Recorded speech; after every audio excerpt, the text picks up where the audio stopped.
Pues, Hola Diana, ¿cómo vas? ¿Me permiten un momento? Ubico la muy bien, muchas presentación. gracias.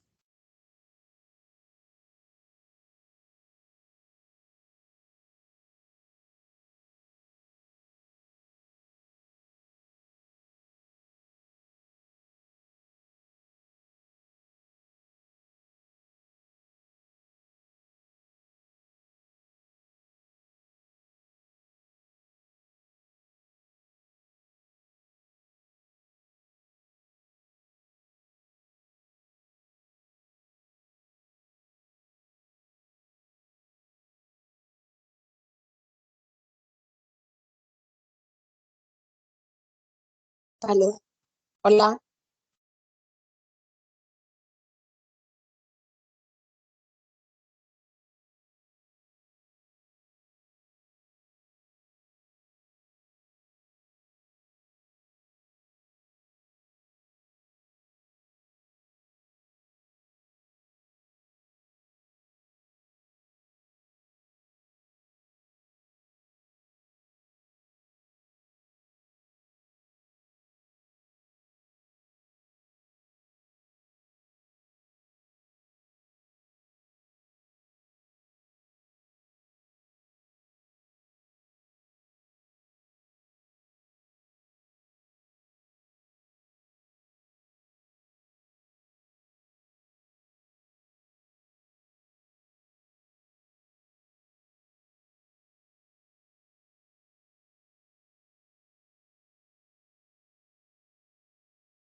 Bueno, eh, hoy vamos a hablar de un caso que es bien particular desde la óptica de lo que son las estrategias financieras. Y el caso que les traigo es para que pues, veamos el comportamiento de una de las empresas más grandes del mundo, cómo creció gracias a una política de Estado y la tiene hoy en el lugar en que está. ¿Ok? Digamos que ahí están viendo mi pantalla. sí señor, Muchas gracias.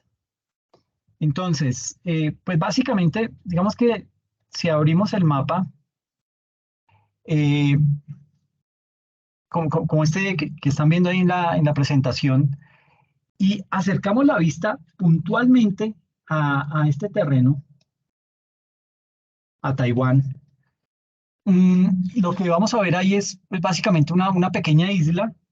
Bueno, pues no es tan pequeña, pero digamos que es una isla más en todo el Asia-Pacífico, una isla que es muy cercana a las costas de China, ¿sí? Una isla que no se destaca a simple vista para nada, ¿sí? Digamos que el terreno de Taiwán eh, es un terreno pequeño en extensión, ¿sí?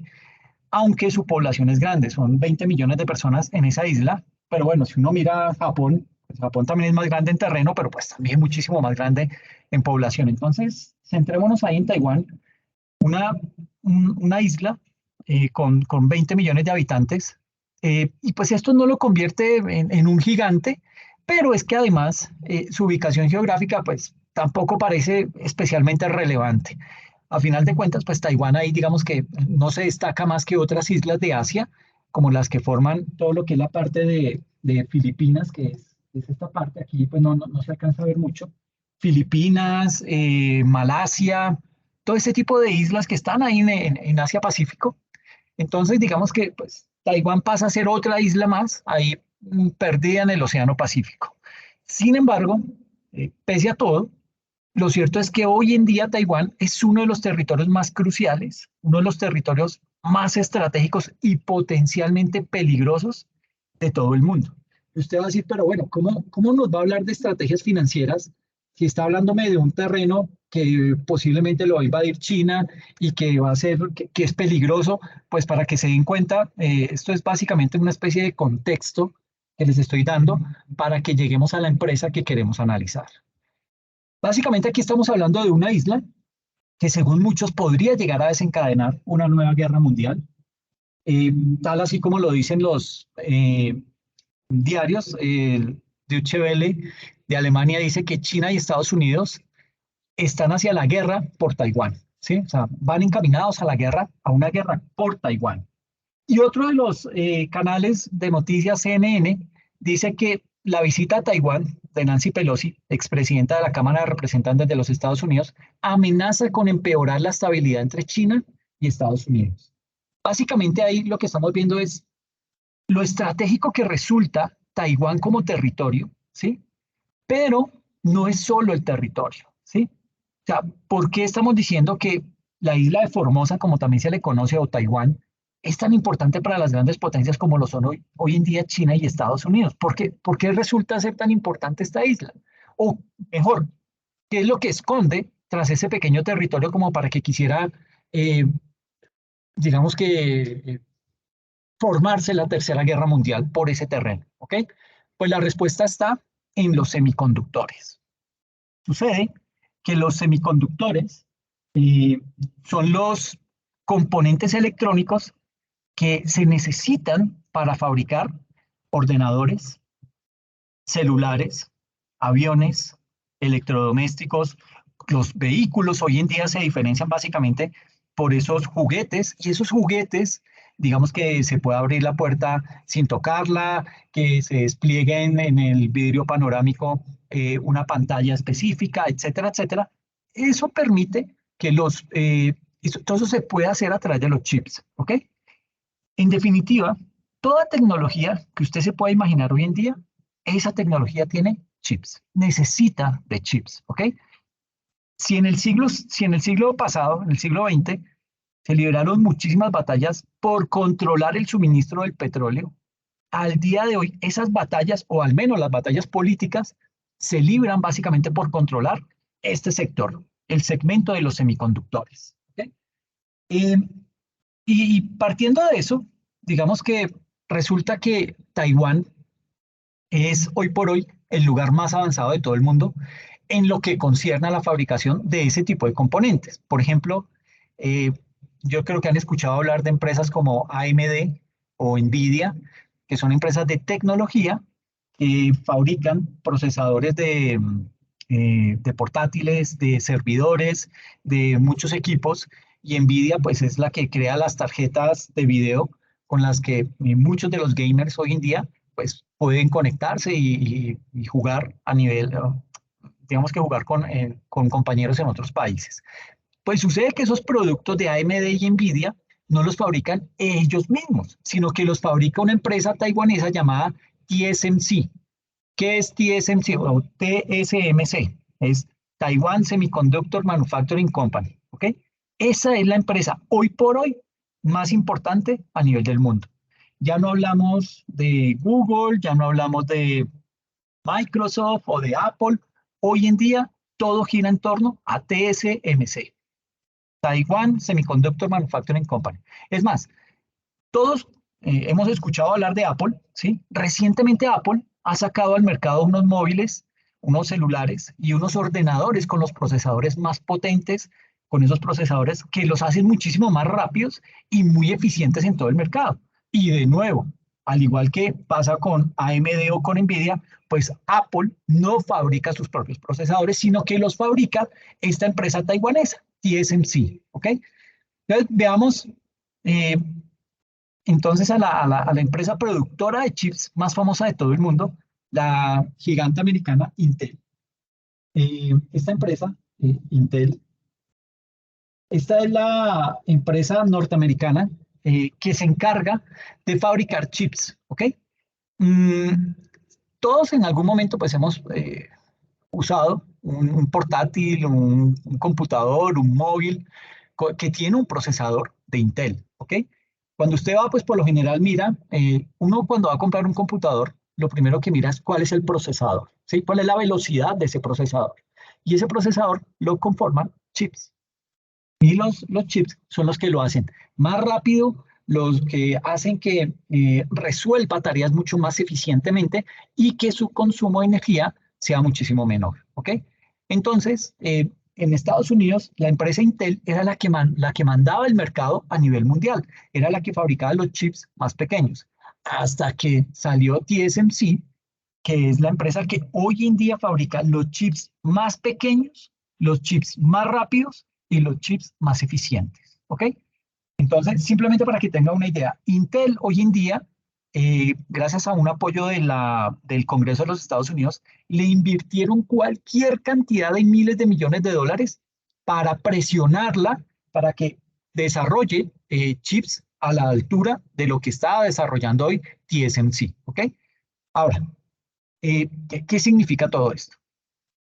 Si mañana China decidiera invadir Taiwán y con esa invasión decidiera expropiar empresas como TSMC, pues básicamente China podría cortar de la noche a la mañana buena parte del suministro mundial de semiconductores avanzados. Es decir, invadiendo Taiwán, China puede poner contra las cuerdas a prácticamente toda la industria tecnológica del mundo. ¿Por qué? Porque toda esa empresa necesita de esos semiconductores. Si eso pasara, digamos que China ahí conseguiría un gran poder político. Solamente, o sea, por eso es atractivo invadir Taiwán. ¿Ok? Yo les decía en sesiones anteriores, básicamente, pues Taiwán no era nada, ¿sí? Taiwán era un territorio muy pobre. Es más, en la Segunda Guerra Mundial, China le dio a Japón, a Taiwán, le dijo, no, mire, coja esa isla y déjeme quieto, ¿sí? No, no se meta conmigo, porque pues yo no tengo nada, estamos en la olla y pues le regalo esa isla prácticamente. Cuando, bueno, perdón, eso fue como en la Primera Guerra Mundial. En la Segunda Guerra Mundial, después de que Estados Unidos apaleó a Japón, eh, China fue y le quitó esta isla, la recuperó. Pero pues nunca le puso interés, ¿sí? Nunca trascendió nada con ese territorio, siempre se quedó ahí pues básicamente siempre ha sido un territorio de Taiwán, un territorio que le pertenece a a esa república.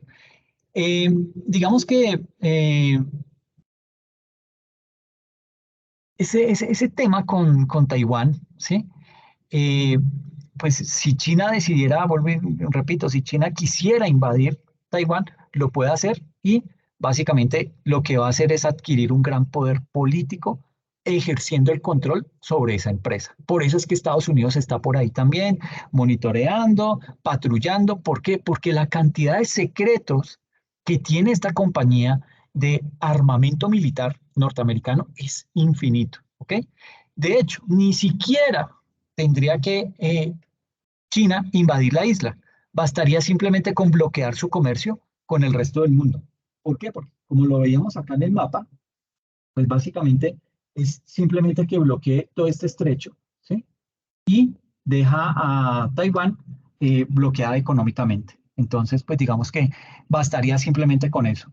Pero sabe que si hace eso, China, pues de una vez Estados Unidos va a salir a revirar y ya con el tema de que Japón se está armando drásticamente junto con Australia, pues ya el tema se pone como mucho más difícil que simplemente decir que voy a pelear contra Estados Unidos. En cualquier caso, el problema más grave de todos es que un corte en el suministro de Taiwán no afectaría tan solo a los portátiles o a los equipos de cómputo o a los iPhones de nosotros como personas, sino que afectaría terriblemente también todo el potencial bélico y militar de Occidente. ¿Sí? Mucho armamento militar, eh, mucho armamento militar como el tema de buques, ¿sí? Pasando por tanques y aviones de combate y hasta drones, ¿sí? Y no y ¿para qué vamos a hablar de misiles, ¿sí? Los misiles también necesitan chips. Todo este tipo de equipos necesitan semiconductores avanzados que solo se producen en la isla de Taiwán, en esa empresa de TSMC. Y eso es algo que explica noticias como esta. Dice que el Pentágono teme la interferencia de China en Taiwán y presiona a TSMC para que produzca chips en Estados Unidos. Es decir, Estados Unidos, ¿qué dice? El riesgo es latente. el riesgo de que invadan a Taiwán solo por esa empresa, porque aquí todo el problema es esa empresa, TSMC. ¿Y qué está haciendo Estados Unidos? Diciéndole, mire, usted no se preocupe, lleve, si quiere, instale en Arizona, ya tienen el terreno y todo, en Arizona instale una sede de ustedes, de TSMC, y yo le eximo de impuestos, yo le inyecto capital, le llevo científicos y todo esto para que se puedan producir más semiconductores sin ningún problema, su producción no se va a ver alterada, pero me quito ese riesgo, mitigo ese riesgo de que en caso que China invada, pues se apropie directamente de esa empresa. Entonces, pues básicamente ese es el temor. Por una sola empresa se puede llegar a formar la Tercera Guerra Mundial. El poder tan tremendo que tiene esa empresa TSMC. ¿Ok? Entonces, no sé, ¿ustedes han escuchado hablar de esta compañía?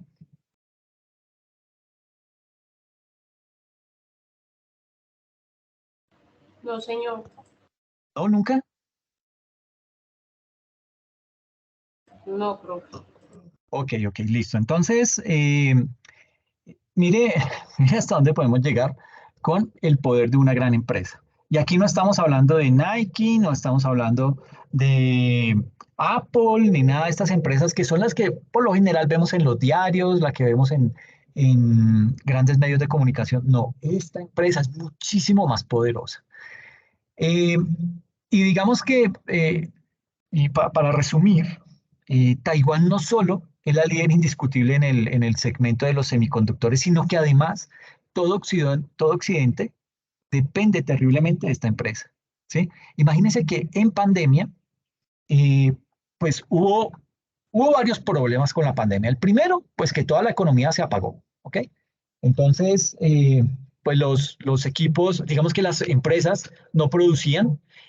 Obviamente esta empresa, TSMC, pues, se quedó con muchos chips ahí, sí hay guardados, pero eso le permitía seguir teniendo capacidad para dedicarse a temas bélicos, a temas de armamento militar. Siguió desarrollando semiconductores y todo este tipo de cosas, pero sucede que eh, por allá a finales del 2020 hubo una sequía terrible, no llovía en Taiwán y sucede que para poder crear los chips, como son unas láminas tan delgadas, esas láminas deben ser muy puras y se necesita de mucha agua para limpiarlas. Y pues mucha de esa agua se recoge a través del agua lluvia, la filtran, la procesan y es la que utilizan para fabricar esos chips. En esa época, en plena pandemia, y aparte no les llueve, pues esa gente dijo, bueno, ¿y ahora qué hacemos? ¿De dónde sacamos agua? Porque el agua de mar, que es salina, no se puede utilizar para esto. Entonces tiene que ser agua dulce. Y en esa crisis, pues entonces ellos empezaron a disminuir su producción y se formó el problema. ¿Por qué consideran ustedes que los vehículos usados hoy en día están tan caros? Aunque ya están bajando de precio, pero a qué creen que se debió que es el precio de los vehículos antiguos, los vehículos usados, subieran tanto de precio? Pues básicamente porque la fabricación de chips se detuvo. Entonces las empresas no tenían cómo sacar carros nuevos a la venta. ¿Sí? ¿Por qué? Porque usted me ofrece un carro que corra, pues, en nuestras ciudades es muy difícil encontrar vías libres en donde eso se pueda hacer. Usted necesita un carro que lo movilice en medio de un trancón. ¿Sí? Esa es la realidad. Entonces, lo que marca la diferencia en el mercado, por lo menos en el mercado automovilístico, son los juguetes que traen los carros. Entonces, que usted va en la silla del conductor y le vibra si ve que un carro va muy pegado al suyo, que usted puede manejar estilo crucero, es decir, oprime un botón y el carro va por una misma línea recta, a una misma velocidad, una velocidad constante, y usted puede tranquilamente dedicarse a hablar con otra persona, estar más tranquilo, tomarse una gaseosa, etcétera, etcétera. Entonces, todo ese tipo de juguetes no los pudieron seguir ensamblando porque no habían chips. Y si no habían chips, pues no podían seguir fabricando o sacando a la venta esos vehículos nuevos. Se cae el comercio de vehículos nuevos y se potencia el de los vehículos usados. ¿Por qué? porque los concesionarios dicen, bueno, ¿yo de qué me muevo? No me están llegando carros, pues yo por lo menos activo el mercado de los usados y comienzan a comprar como si no era mañana carros usados para poderlos vender y eso disparó el precio, ¿ok? Entonces mira hasta dónde llega el tema de un solo, de una sola empresa como pone en jaque a muchos de los sectores a nivel mundial, ¿ok? Ahora, visto todo esto, hay algo muy sorprendente a lo que debemos prestar atención.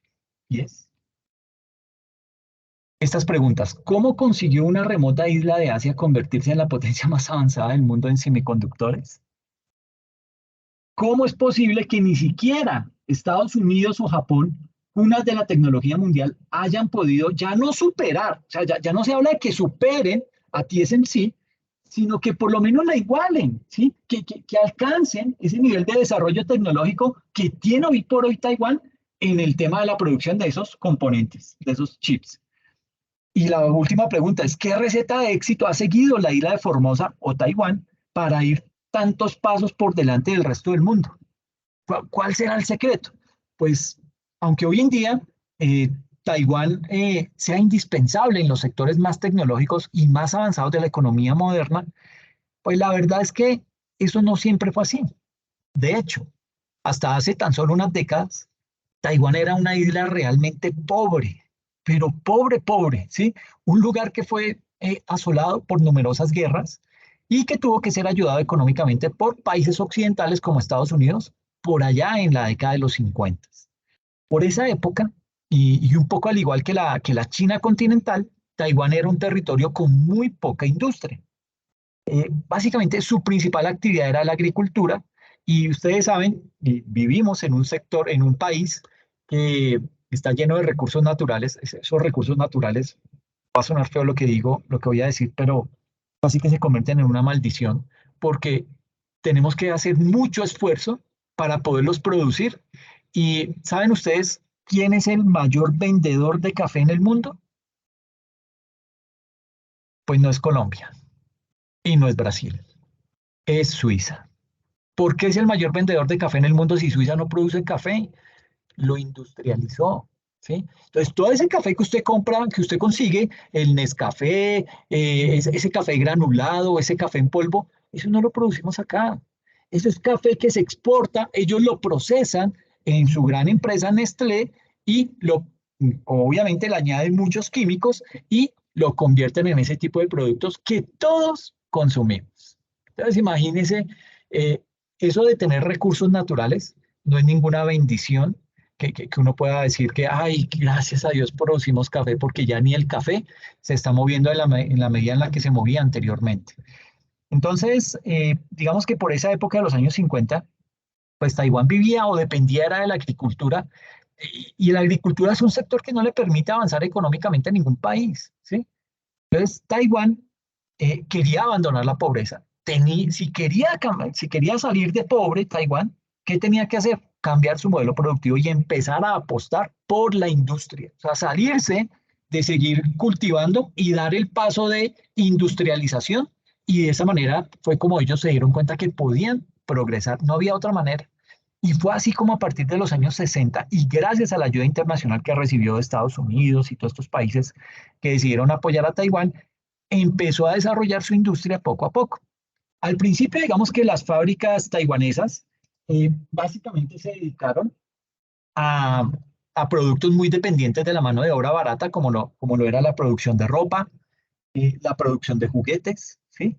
Eh, y digamos que con el tiempo, el gobierno taiwanés quiso ir un poco más allá. Dijo, no, pues sí, muy chévere el hecho de fabricar ropa pues sí, tengo a toda la población trabajando miserablemente para estas grandes empresas, para estas grandes marcas, pero esto no me está dejando nada, ¿sí?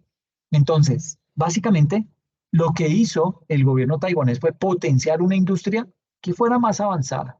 Y para eso apoyó la llegada de empresas como, por ejemplo, la conocida Philips, ¿sí? Esta empresa que acá en Colombia la conocíamos era por los bombillos, ¿sí? Esta empresa es mucho más tecnológica, ¿sí?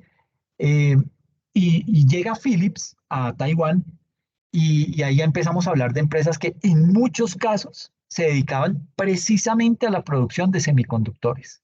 Eso sí, esas primeras fábricas de semiconductores en Taiwán, digamos que eran bastante rudimentarias.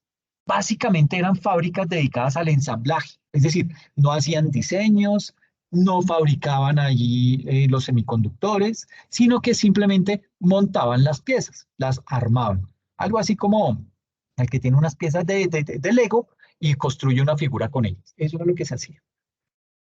La cuestión es que ese fue el germen de la industria de los semiconductores en Taiwán. Sin embargo, como ya suponen, algo tuvo que pasar para que esas pequeñas fábricas de ensamblaje se acabaran convirtiendo en los enormes monstruos tecnológicos que son hoy por hoy. Algo tuvo que pasar para que esa pequeña y pobre isla se convirtiera en la reina de los semiconductores. La pregunta es, ¿qué fue ese algo? ¿Qué fue eso que pasó? Pues para los años 70, que es cuando Taiwán empezó a tener esas primeras fábricas de ensamblaje, el gobierno de la isla se dio cuenta de una cosa. Se dio cuenta, y con bastante buen criterio, de que ese sector de los semiconductores podría ser una gran apuesta de futuro y por lo tanto quiso potenciarlo aún más. Claro que la cosa pues, no era tan fácil como ir a darle a un botón, a oprimir un botón y hacer que de repente despegara la industria. Eso no es así. ¿Sí? Y no es así, ¿por qué? Porque es que, miremos lo siguiente, no estamos hablando de una industria que sea muy fácil. La de los semiconductores requiere mucha tecnología. Históricamente, desarrollar ese sector de los semiconductores ha resultado ser muy complejo. Y vamos a señalar tres dificultades principales que tiene ese segmento de la economía. La primera de ellas es básicamente la inversión, ¿sí? Esa inversión que necesitan esos semiconductores es muy, pero muy elevada, ¿sí? Para que una empresa pueda ser competitiva, necesita adquirir la maquinaria más avanzada, necesita afrontar tiempos de desarrollo y de producción muy lentos, incluso de varios años, y también tiene que invertir mucho dinero en investigación y en desarrollo. Y eso no le garantiza que los resultados sean positivos.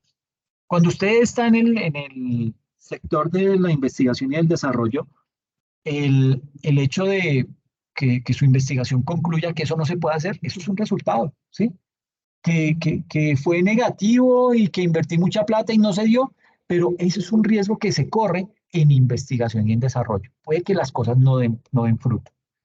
Y eso pasó con el tema de los semiconductores. Y para colmo de males, en muchos casos esas empresas también tienen que pagar licencias millonarias de patentes de otros países o de otras empresas. Es decir, se necesita mucho, pero muchísimo dinero para apostarle al sector de los semiconductores. Ahora bien, más allá de la inversión, que no es solamente inversión lo que se necesita, eh, digamos que la segunda dificultad es que las empresas deben contratar personal muy cualificado, personal con muy buena formación. Y aquí hablamos de científicos e ingenieros que en muchas ocasiones no son nada fáciles de encontrar o simplemente no están disponibles. Y por último, el tercer riesgo es, bueno, la tercera dificultad se conoce como el riesgo de ese negocio y sucede que los tiempos de vida de los semiconductores son muy cortos, ¿sí? Si un procesador o una tarjeta gráfica sale a la venta, lo normal es que al cabo de un par de años salga una nueva versión mucho más potente que esa versión anterior y deje obsoleta a esa versión anterior. En otras palabras, que como una empresa gaste muchísimo dinero y tiempo en fabricar un producto y luego salga mal, no va a tener tiempo de arreglarlo antes de que el producto quede completamente obsoleto. Entonces, mire todos los riesgos que hay solamente por tomar la decisión de apostarle a esa industria de los semiconductores. Esto obviamente, estos tres riesgos, la inversión, el personal calificado y el riesgo, hace que el sector de los semiconductores sea particularmente arriesgado. ¿Ok? Pues sabiendo todo eso y volviendo al caso de Taiwán, pues esto no iba a ser fácil que el gobierno lograra impulsar la industria de los semiconductores. Por allá en la década de los 70, Taiwán todavía era un país bastante pobre. Su músculo financiero era francamente débil, es decir, no tenía músculo financiero. Y hacer que las empresas locales invirtieran todo el dinero necesario para desarrollar el sector de los semiconductores era, eh, eh, digamos que eso era imposible. ¿Por qué era imposible? Porque primero era un sector muy costoso, un sector desconocido, y aparte con esos tres riesgos que le acabo de mostrar, pues era casi que mandarlas a una misión suicida. Entonces ninguna empresa iba a hacer eso. Pero ¿qué es? Digamos que hay que pensar y hay que analizar también desde la otra orilla. Taiwán tampoco tenía trabajadores cualificados, ¿sí? Ni grandes entidades científicas o tecnológicas. Es más, hasta el año de 1968, la educación básica en Taiwán no era obligatoria, ¿sí? Es decir, ponerse a invertir en un sector que requería tanto nivel de conocimiento, si la gente ni siquiera sabía leer, pues ¿qué quieren que les diga? No parecía la más fácil de las ideas, ¿ok? Sin embargo, lo hicieron. La isla consiguió hacer despegar esa difícil industria a pesar de todas las dificultades. La verdadera cuestión aquí es cómo lo hizo, ¿sí? ¿Qué medidas políticas se adoptaron para alcanzar ese objetivo? Pues la respuesta se puede resumir en tres factores: copiando, invirtiendo y educando. Esas eran los tres pilares, palabra que está muy de moda con la reforma pensional, eran esos tres pilares de este sector: copiar, invertir y educar. Y usted me dirá, pero ¿cómo así que copiar si ustedes aquí nos prohíben y ahora usted me dice que ese era uno de los pilares del despegue de Taiwán? Pues sí, desafortunadamente con copiar se lograron hacer muchas cosas. ¿No sabes cómo? Pues copia a los demás. Ese es un lema. Cuando usted no sabe alguna cosa, imite lo que los otros, cómo lo están haciendo para que usted aprenda y lo empiece a replicar. Pero vamos por orden. Si algo podemos sacar en claro de toda esta historia que les he contado, es que no era realista que Taiwán pudiera desarrollar por sí misma toda la investigación necesaria para poder competir con esa avanzada tecnología de países como Estados Unidos o como Japón. Pero lo que sí podía hacer Taiwán era copiar esas tecnologías y de hecho lo hizo en multitud de ocasiones. Damos un ejemplo concreto. Digamos que a principios de los 90, y mire que vamos avanzando de década en década, ¿ok? A principios de los 90, empresas de países desarrollados, empresas como Philips o Sony, digamos que tuvieron gran éxito con la venta de CDs y DVDs. Tanto Philips como Sony se dedicaron mucho a este segmento. En esos años estos productos fueron, llamémoslo, unas auténticas revoluciones comerciales. El problema era que Taiwán ni los fabricaba ni sabía cómo fabricarlos. Ahora, esto pues no fue un problema para la empresa taiwanesa UMC.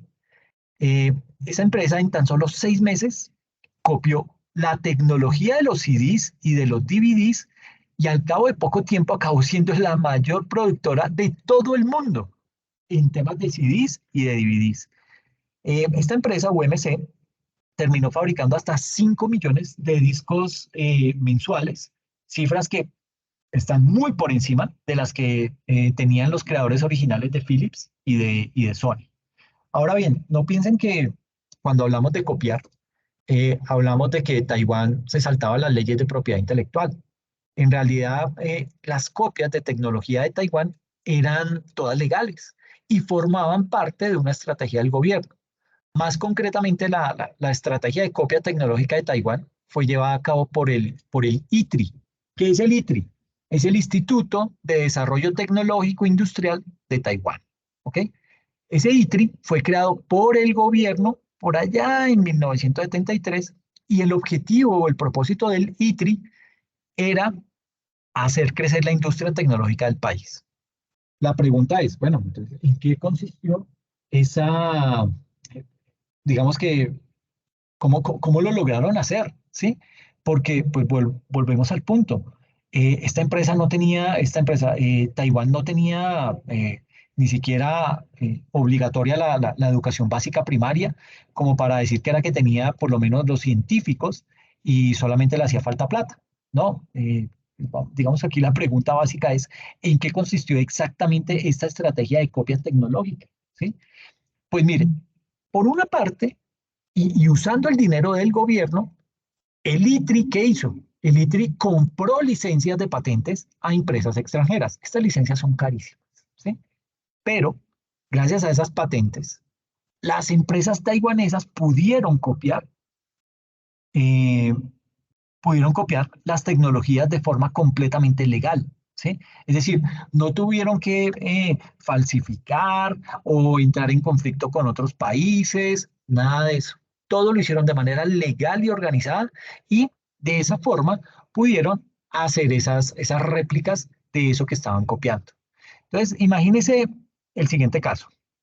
Eh, Más allá de lo que son las patentes, el ITRI, o sea, el Instituto de Taiwán al que estamos hablando, el ITRI también consiguió adoptar la tecnología de empresas extranjeras gracias a colaborar con ellas. Por ejemplo, empresas como Intel o empresas como Motorola, a través del ITRI, negociaron con empresas taiwanesas para delegarles parte de su producción, porque como la mano de obra era barata, pues le daban a ellos, decían, ah, no, pues que vamos a poner a fabricar esto en Noruega o en Estados Unidos, no, llevémoslo para Taiwán, les enseñamos cómo es que se construye y que ellos lo elaboren. Y esto es, pues digamos que les salía mucho más económico porque, pues digamos que esas empresas podían ahorrar costos de esa manera. ¿Por qué? Porque pues la mano de obra de Taiwán era muy barata.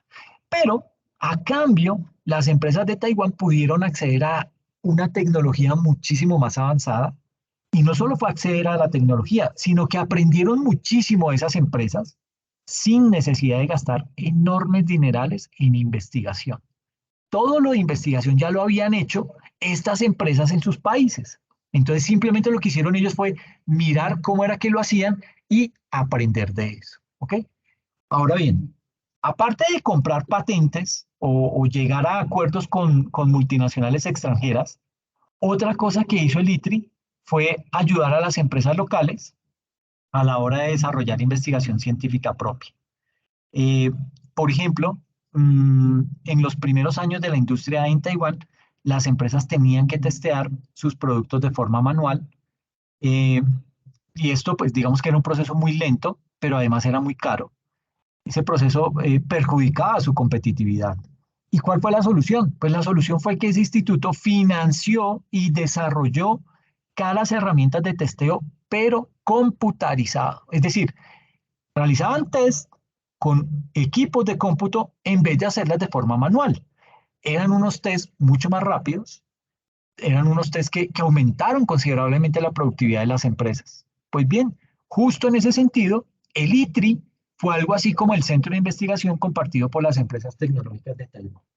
Entonces, básicamente, ahí lo que se hizo fue aprovechar de toda esa experiencia y de todo ese desarrollo que ya había, del cual ya habían avanzado estos países, sobre todo estas empresas, eh, Intel, se me olvidó la otra, Nokia, todas estas empresas que ya habían hecho inversión en investigación y desarrollo y llevaron toda la producción para producirla, para fabricarla en Taiwán, pues básicamente lo que hicieron fue transmitir conocimiento a la población taiwanesa para que ellos pudieran hacer mejor su trabajo. Tengo un inconveniente con la presentación, no me anda, voy a dejar de compartir y vuelvo y comparto para continuar. Permítame un momentico, por favor. Ok. Gracias.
No, definitivamente no sé qué le pasó a mi presentación.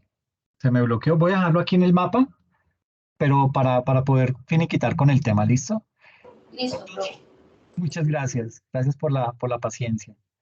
Eh, digamos que a raíz de todo de esa transferencia de conocimiento que tuvo Taiwán gracias a estas empresas tecnológicas que llevaron allá el desarrollo de esos semiconductores, eh, pues básicamente ese ITRI, que era el instituto que compraba las patentes para que todo se hiciera de manera legal, pues básicamente se convirtió fue en un centro que apoyaba y reducía los costos de las empresas y que en realidad constituyó la principal fuente de investigación propia en Taiwán. Y eso pasó más o menos hasta mediados de los años 90. Básicamente podríamos decir que el ITRI fue el encargado de traer tecnología extranjera al país y hasta cierto punto también de crear su tecnología propia. Entonces, mire cómo, si bien es cierto, TSMC es la empresa más poderosa hoy por hoy, esto no lo hubiera logrado si no hubiera sido porque el gobierno se dio la pela de hacer esto. Y eh, el hecho de haber creado el ITRI, que es el instituto que compra las patentes, eh, fue lo que abrió el camino para que Taiwán pudiera ser hoy en día lo que es. Eh, digamos que esa receta del éxito de Taiwán no se quedó ahí solamente en este apoyo gubernamental a través del ITRI, que se encargaba de apoyar a las empresas otorgándoles esas patentes que compraban, sino que ellos eran perfectamente conscientes de que si Taiwán quería convertirse en una superpotencia, necesitaba algo más que copiar tecnología extranjera, necesitaba crear empresas propias que fueran capaces de adaptar, de mejorar y de aprovechar esa tecnología que ya conocían. Y pues fue justo en este punto en donde entró en juego la segunda fase del enorme desarrollo tecnológico del país. Eh, digamos que el sector de los semiconductores, pues ya lo hemos dicho, es un sector muy caro y supone asumir mucho riesgo. El problema es que ese enorme riesgo hace que muchos inversores que podrían invertir en el negocio, pues simplemente no lo hagan. Obviamente el gobierno de Taiwán pues, era plenamente consciente de ese problema y digamos que no se quedó ahí llorando, sino que dijo, bueno, ¿cómo solucionamos este inconveniente? ¿Y qué hizo? Puso en marcha medidas que funcionaron perfectamente. ¿Cuáles fueron esas medidas? La primera consistió en la creación de parques científicos donde las empresas tecnológicas podían establecerse sin prácticamente pagar impuestos, ¿sí? Eh, esto, digamos que es como lo que conocemos acá en Colombia, las zonas francas. ¿Ok? Entonces, señor Intel, ¿quiere que le produzcamos acá los semiconductores? Tranquilo, venga, instálese acá, que yo le cobro una tasa de interés bajísima para que usted pueda instalarse acá, pero que nos enseñe a hacer ese tipo de actividades que usted está haciendo.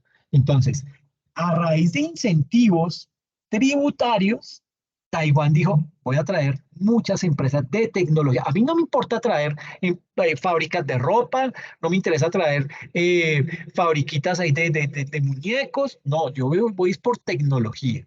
Entonces, crea esos parques tecnológicos y empieza a dar incentivos tributarios. Ese, mis amigos, es de los beneficios que se deben buscar. Siempre, y yo creo que conclusiones a las que hemos podido llegar desde el aspecto tributario, es que no podemos seguir grabando a las empresas con los impuestos como los tenemos hoy en día. Eso hay que replantearlo y esperamos que el gobierno pues, lo haga de esa manera, porque las empresas buscan para dónde irse, ¿sí? Y más si son empresas como estas, empresas de tecnología que saben cómo hacer su trabajo, pues se van buscando ese tipo de beneficios. Y además, crean esos parques eh, científicos con una tributación muy bajita y aparte con unas muy bajas regulaciones, ¿sí? Y allá podían aprovecharse de infraestructuras que estaban adaptadas a la actividad tecnológica que esas empresas iban a llegar a desarrollar. O sea, era el caldo de cultivo perfecto, ¿sí?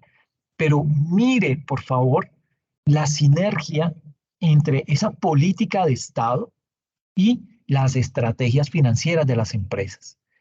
Entonces, para que se puedan hacer una idea, durante esos años 90, que fue el mayor periodo de expansión de la industria, las empresas del sector tecnológico apenas, digamos que lograron pagar un 1,5% de impuestos sobre sus utilidades. 1,5%. ¿Ah? Cuando lo normal es que en el resto de países, bueno, sobre todo países que pertenecen a la OCDE, se pague o se tribute alrededor de un 20-21%, aunque en Colombia se paga el 35%. Pero entonces, mire la desproporción en la que estamos en Colombia. Por eso no despegamos, porque para una empresa es muy costoso instalarse en el país. Luego, y esta es ya como la segunda medida, esa segunda medida consistió en la aportación de capital público a empresas que quisieran emprender un nuevo negocio. ¿Sí? Entonces, yo los financio. ¿Usted qué quiere desarrollar? No, yo quiero construir una parte de los semiconductores. Perfecto, eso me gusta, yo le doy la plata y usted dedíquese a trabajar, desarrolleme esa idea. ¿Ok?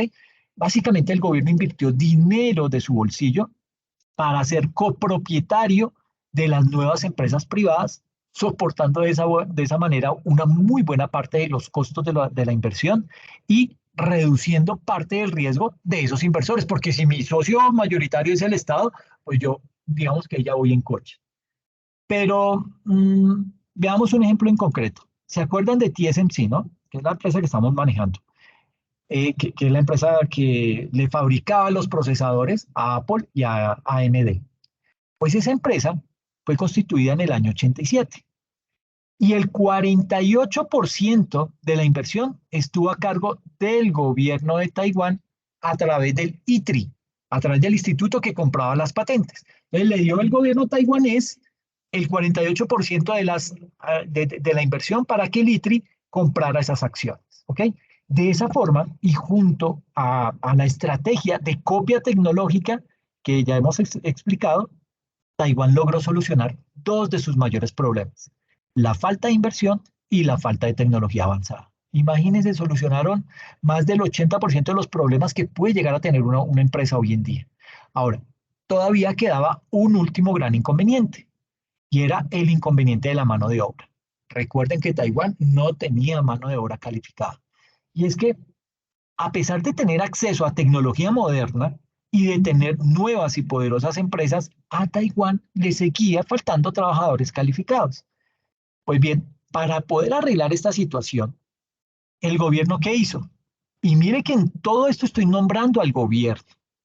El gobierno promovió alianzas muy estrechas entre el tejido empresarial y las universidades taiwanesas. ¿Ok? Mire esa combinación.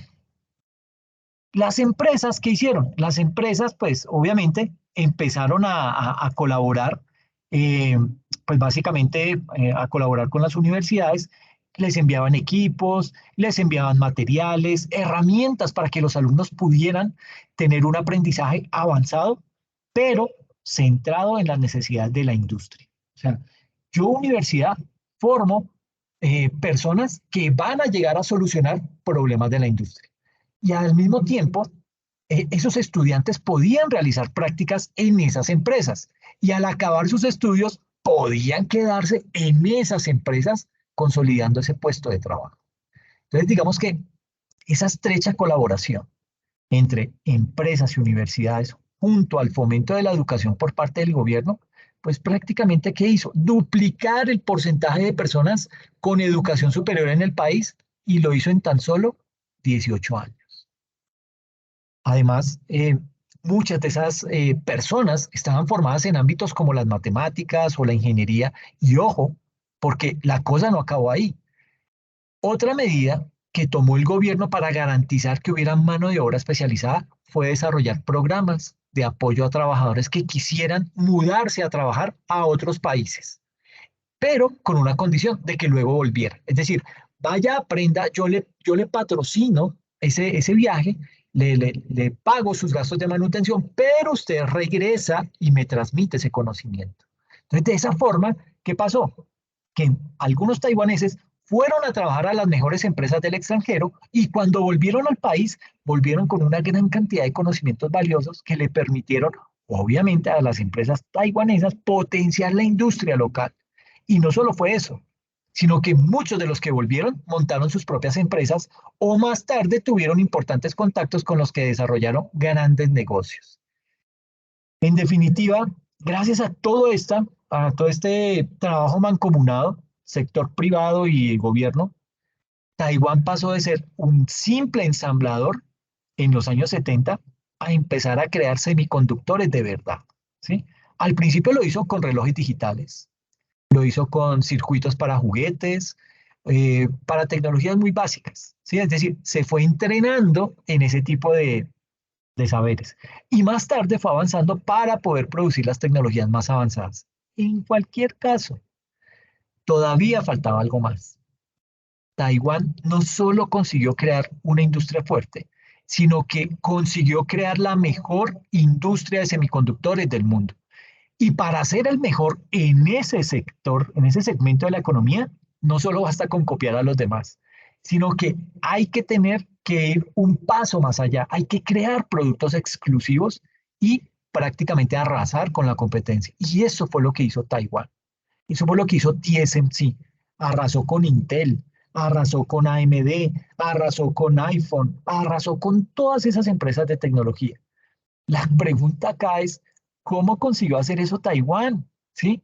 ¿Cuál fue el elemento diferenciador que disparó su éxito? Pues digamos que ya veníamos en los años 70, ahora vamos a los años 80. Eh, digamos que toda la década de los 80 y principios de los 90 es esa época cuando Taiwán ya había conseguido establecer su industria, ¿sí? El mercado tecnológico, digamos que estaba dominado por unas empresas conocidas como IDMS, las empresas IDM, no IBM, sino IDM, I de iglesia, D de dedo, M de monedas. Eran empresas como Intel o empresas como Samsung, ¿sí? Y se caracterizaban por producir semiconductores desde el principio hasta el final. ¿Ok? No era que, ay, yo mando una parte para que me la hagan en tal país, luego que me la devuelvan y yo aquí la termino. Cero. Todo lo hacen en Taiwán. De principio a fin lo hacían allá en Taiwán. Es decir, las IDMs diseñaban los productos, los fabricaban, los comercializaban. ¿Sí? Básicamente tenían un proceso productivo integrado de principio a fin. Con el tiempo y con el avance de la demanda mundial de dispositivos electrónicos, pues digamos que estas empresas tuvieron varios problemas. Y es que al tratarse de compañías que producían todo, pues tenían dificultades para adaptar sus formas de funcionar a diferentes diseños y a las nuevas tendencias del mercado. Digamos que por su estructura y sobre todo por su estructura de producción, eran unas compañías que eran muy rígidas, ¿sí? Esto es algo que en parte se solucionó con la creación de empresas dedicadas exclusivamente al diseño de semiconductores. Estas empresas pasaban sus diseños a las IDM y las IDM los fabricaban. Entonces, digamos que ahí subsanaban una parte. Ahora, esa forma de funcionar, digamos que era muy problemática. ¿Por qué digo que era muy problemática? Si lo piensan bien, las empresas de diseño eran rivales de las IDM. Si la IDM copiaba un diseño de estas empresas y actuaba de mala fe, podían causar muchísimos problemas. Pues bien, justo acá fue cuando, digamos que empezó la verdadera, ¿cómo sería? Revolución de Taiwán en el sector de los semiconductores. Y todo sucedió gracias a la inversión de un señor, se llamaba Morris Chang. Morris Chang fue el presidente del ITRI, de la empresa que compraba las patentes, y era un experimentado trabajador de empresas norteamericanas, específicamente en el sector de los semiconductores, como General Instruments o Texas Instruments. Texas Instruments es esa empresa que fabricaba las calculadoras científicas, pero que después se metió a producir otro tipo de productos mucho más sofisticados y más interesantes. Pero estas son empresas de tecnología de primera línea. Entonces, uno de esos trabajadores eh, que se fueron a trabajar al extranjero y volvieron con mucho conocimiento y ganas de emprender fue precisamente este señor, Morris Chang. Morris Chang fue ni más ni menos que el fundador de la incomparable TSMC, que es la empresa central de la que estamos hablando hoy en día. Y TSMC supuso una enorme revolución por un motivo esencial. Fue la primera empresa dedicada en exclusiva a la fabricación de semiconductores.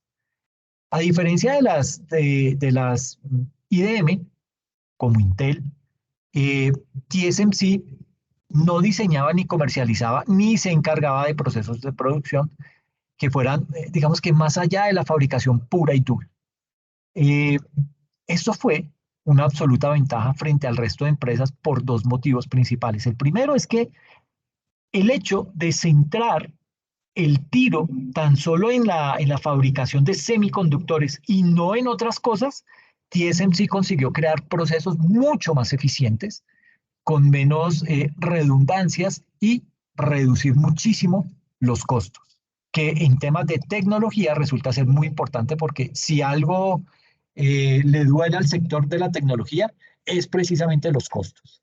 Entonces, eh, digamos que al mismo tiempo, la segunda ventaja de la especialización de TSMC fue que esa empresa pudo trabajar con las empresas de diseño de forma más flexible, de forma más segura y provechosa.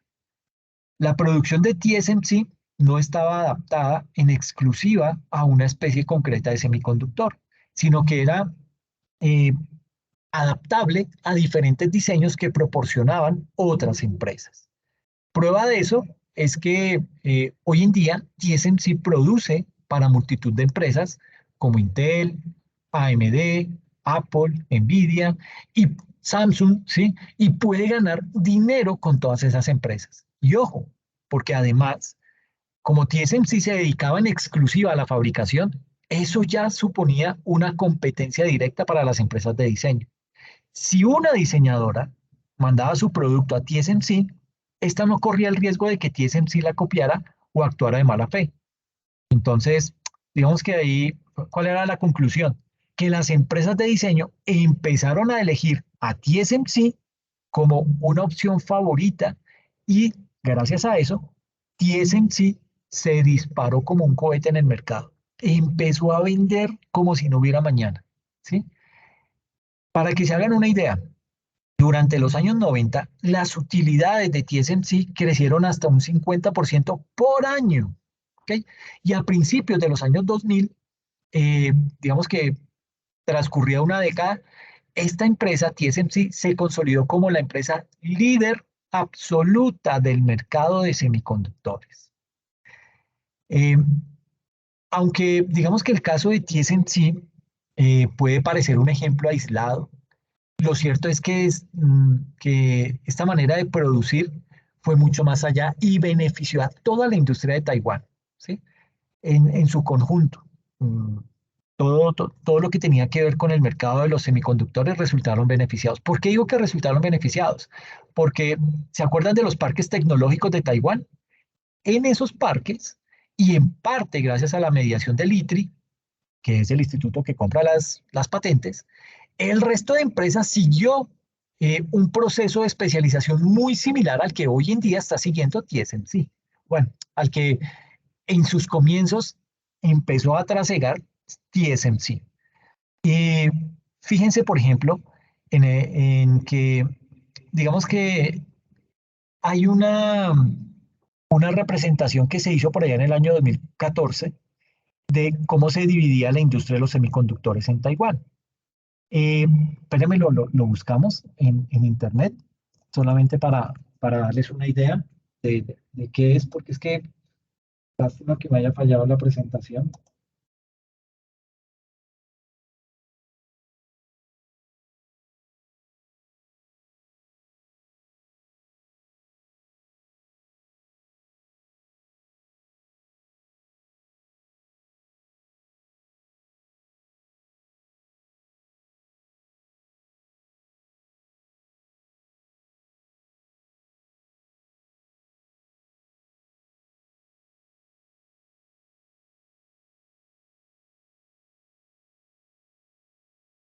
Están aquí en imágenes.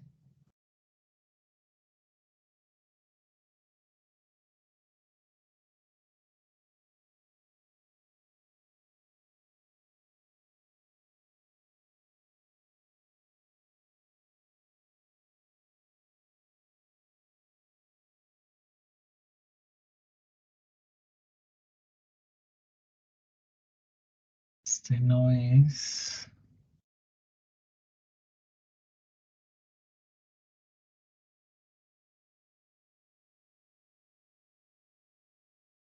Esta es básicamente la empresa de la que les estoy hablando, TSMC. Pero es que hay una gráfica que es muy diciente. Bueno, yo cuando solucione lo del tema de la presentación, se las comparto debajo del video para que la puedan ver. Básicamente, digamos que eh, hay una gráfica que muestra cómo se divide la industria de los semiconductores específicamente en Taiwán. Cada recuadro de esos representa un proceso de producción independiente. Y hay una cifra en unos círculos, se las estoy describiendo simplemente para que cuando vean la presentación pues lo puedan entender. Eh, y hay una cifra de unos círculos, representa el número de empresas dedicadas en exclusiva a cada uno de esos procesos. Básicamente, eh, digamos que eso significa que desde la llegada de TSMC, Taiwán experimentó un crecimiento industrial siguiendo una especie de modelo de champiñones, ¿sí? Surgieron muchas empresas especializadas. ¿Qué es un modelo de champiñón? Ustedes sí han visto que cuando hay un hongo, alrededor salen más hongos, más hongos, más hongos. Eso es un modelo de champiñón. Entonces comienzan a surgir muchas más empresas especializadas y al estar tan especializadas, todas tuvieron las mismas ventajas competitivas que TSMC. ¿Ok? Gracias a eso, esa industria taiwanesa logró aumentar su velocidad de producción, logró flexibilizar su producción para poder adaptarse a nuevas variedades de productos, nuevas modas, porque todo esto también digamos que va de del boom del momento y también a nuevas tecnologías. Pero es que además todo esto sucedió en un entorno de bajos impuestos, una enorme apertura internacional y donde los costos de mano de obra seguían siendo relativamente baratos. Entonces, miren cómo es de importante. Y recuerdan que TSMC tenía problemas de producción porque sus procesos eran rígidos, pues miren cómo lo pudieron solucionar. Con otras empresas que eran muy especializadas y lograban producir o sacar adelante la producción de esos equipos o de esos productos de una manera mucho más eficiente, rápida y más barata. El resultado de todo esto, pues el resultado fue que la industria de Taiwán barrió a sus competidores. Su receta fue la especialización. Eh, digamos que la especialización en productos fue digamos que esa estrategia bandera, pero hubo otras estrategias, la inversión rápida y flexible, las sinergias de esos parques tecnológicos, junto a su estrecha vinculación con las universidades y mercados internacionales. Y llegado ya al año 2000 y apenas una década después de la llegada de TSMC, Taiwán, ¿qué hizo? Multiplicó los ingresos generados por ese sector de forma espectacular, ¿sí? Y sus dos principales empresas, TSMC, que es la que fabrica los semiconductores, y se acuerdan cuando les hablé de los CDs y de los DVDs, que hubo una empresa taiwanesa, UMC, que se encargó de producirlos de una forma mucho más rápida y los vendía y vendía grandísimas cantidades. Pues estas dos empresas, TSMC y UMC, se consolidaron como las principales patentadoras en el mercado mundial. ¿Ok? Miren lo interesante que es este caso, porque es la completa sinergia de políticas públicas de un gobierno, de cómo el gobierno detectó, bueno, básicamente el gobierno se dio cuenta que necesitaba cambiar de rumbo, que necesitaba sacar adelante a su población, pero no lo podía hacer con la agricultura, no lo podía seguir haciendo con la pesca, no, eso no era una ruta del éxito. Básicamente lo que hicieron fue darle el vuelco a todo. Y mire cómo funcionó esa sinergia entre crear parques científicos, entre mirar cómo se hablan las universidades con el sector industrial, capacitar personal en el exterior con la garantía de que vuelvan y traigan su conocimiento y la compra de patentes. ¿Ok? No sé si quieren compartir algo. ¿Qué les pareció el caso? ¿Cómo lo ven?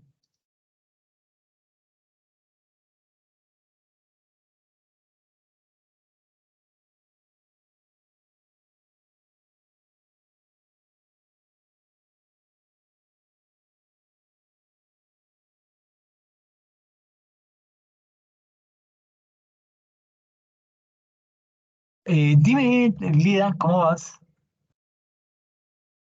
Hola, profe, hola compañeros, buenas noches.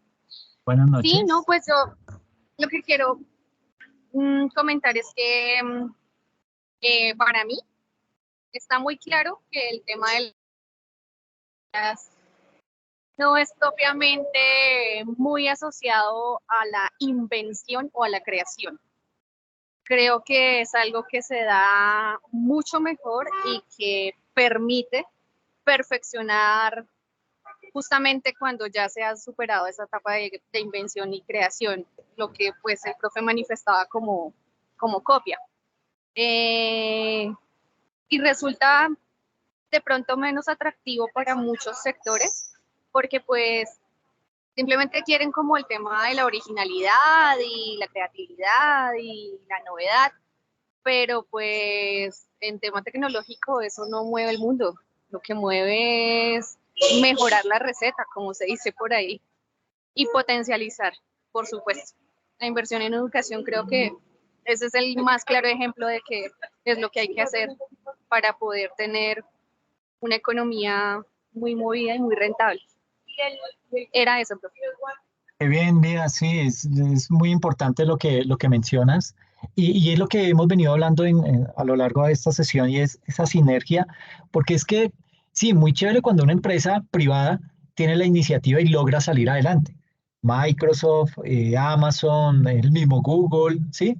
Que pues tienen también sus problemas porque esas son empresas en donde entidades gubernamentales han realizado inversiones ocultas para apropiarse de datos y analizarlos y obtener información de alguna manera de espionaje. Pero miren que con TSMC el, el vuelco fue total, ¿sí? Ahora, aquí falta hablar de una empresa, porque es que los chips no es que yo los coja y arme la minita por la minita, la limpio bien y ya arme el chip. No, los chips necesitan de una imprenta y es una máquina especial que solo la vende un país en el mundo, y es Holanda. Y hoy en día le dicen que los Países Bajos, no sé qué, pero bueno, Holanda como tal. Holanda hoy en día produce, es la única que produce ese tipo de máquinas. Y hay un convenio entre Estados Unidos y Holanda en donde le dicen, mire, usted esa maquinita no se la puede vender a nadie más, sino es a Taiwán o a nosotros en Estados Unidos. Usted fabrique todas las imprentas que quiera que nosotros le la compramos, pero no me le vaya a vender eso a China. Obviamente, y como vemos aquí en este mapa, mira el mercado de microchips en el mundo. Taiwán produce el 63% de los chips, Corea del Sur el 18%, China el 6% y otros el 13%. Dentro de ese otros está Estados Unidos, que produce el 7%. Eh, pero mire que el mercado lo absorbe básicamente Asia-Pacífico, específicamente Taiwán y gran parte de Corea del Sur. ¿Ok? Ahí entre esos dos está el 81% de la fabricación de chips en el mundo. Taiwán y Corea del Sur. Entonces, básicamente este es un mercado crítico porque como les decía al comienzo de la sesión, eh, digamos que se necesitan chips sobre todo para temas bélicos, para temas armamentísticos. Y obviamente pues este es un tema que abre el apetito a gobiernos como el de Xi Jinping, que busca por todos los medios apropiarse de TSMC en gran medida, pues para tener acceso a todos esos secretos y poder apropiarse de ese tipo de compañías. Entonces, eh, pues no quiero aburrirlos más con el tema, pero sí quería traerles este tema de cómo una gran empresa se puede potenciar, pero con una visión de gobierno, ¿sí? No podemos, o bueno, no es que no se puede, ¿sí? Pero es mucho más fácil el terreno cuando el gobierno está de nuestro lado, cuando el gobierno le está apuntando a lo que nosotros como entidad privada queremos llegar, ¿ok? Mire que era un país completamente pobre y arruinado, ¿sí? Que logró, gracias a esa visión del gobierno, poder empezar a capacitar, mejorar sus niveles de educación, ver un mercado perfecto para poder atraer nuevas tecnologías a su terreno y empezar a aprender de eso. Entonces, sí quería compartirles este caso. se me hizo muy interesante y lo quise traer a colación el día de hoy porque creo que nos deja muy buenas enseñanzas cuando hay una buena comunicación entre el gobierno y el sector privado. ¿Ok? No sé si tienen alguna inquietud, alguna duda al respecto. Ok, Claudia, a ti muchas gracias. No, profe, todo claro, muchas gracias. Ok, Paula. Bueno, entonces, pues nada, les agradezco muchísimo la atención. Gracias por la paciencia con la presentación. No sé la verdad qué le pasó, pero bueno, yo se las comparto en el video que subo de esta sesión, ¿ok? Les agradezco Listo. mucho la asistencia y nos vemos en 8 días. Profe, Cuídense mucho. Dime, ¿se puede dime. hacer una consultica? Sí, claro. Con respecto a la actividad, ¿esa actividad es individual? Si quieren la pueden hacer en pareja, no, no hay inconveniente. Ay, profe, es que nosotras somos un trío. ¿Podemos? Ay, qué pena. Ok, El ok. trío de siempre. Listo, listo, no hay problema, Listo. háganle. No hay Gracias, problema. profe, gracias. Ok, Gracias, profe. Otra dime. pregunta, qué pena. Usted ahora Sí. 8 días hablaba de que le iba a dar una miradita a los exámenes. Es que eso me dejó como un problema psicológico a mí. Ok, yo le di respuesta a una estudiante, no me acuerdo quién fue, en donde logré demostrarle que, pues digamos que si bien es cierto, hubo un error en la forma en la que la plataforma interpretó la pregunta, esas preguntas no fueron mal calificadas, pero les voy a dar, espérenme, yo anoto eso porque si no lo anoto, no lo... Que yo había dicho que les iba a enviar a cada uno el examen para que Sí, se sí, puedan dar señor. cuenta, enviar el examen. Sí, porque de todas maneras, pues le queda a uno, profe, la inquietud. Y pues como los exámenes son acumulativos, pues me preocupa, la verdad. Ok, no hay ningún problema. Entonces, yo les voy a enviar ese examen, pero me da tranquilidad porque sé que no es que digamos que les esté quitando puntos, pero para que estén tranquilos, les voy a compartir eso, ¿ok? Ok, listo, profe, gracias. Bueno, ustedes. Yasmín, cuéntame. Profe, es que yo le mandé el correo para la asignación del tema y no me ha contestado. Asignación del tema, Sí, del tema de las exposiciones del 9. pero eso es de esta materia, no, debe ser de otra materia. No, de la otra, de Ah, consultoría. no, hablemos Ah, en bueno, consultoría, porfa. ok, listo, bueno, Ok, bueno, profe, listo, listo. bueno, Bueno, chao. ok, chao. Entonces nos vemos en consultoría con los que nos toque, ¿ok? Muchas gracias. Voy a ir a tomar algo y Sí, profe, nos me encontramos regala ahí. un time también. Sí, no hay Gracias. problema por eso, ¿ok? Cuídense mucho. En el chat me están preguntando, estoy buscando compañero o compañera para desarrollar el taller, dice Lida. ¿A qué horas? Luis, pues veámonos por ahí tipo 8:05, ¿ok? Y Lida publica aquí su teléfono para, por si de pronto alguien está interesado en trabajar con ella, para que se pongan en contacto, ¿ok? Es bien importante y les va a facilitar la vida si lo hacen en pareja. Bueno, entonces los dejo, cuídense mucho y con los que nos toque ahorita nos vemos en consultoría. Gracias.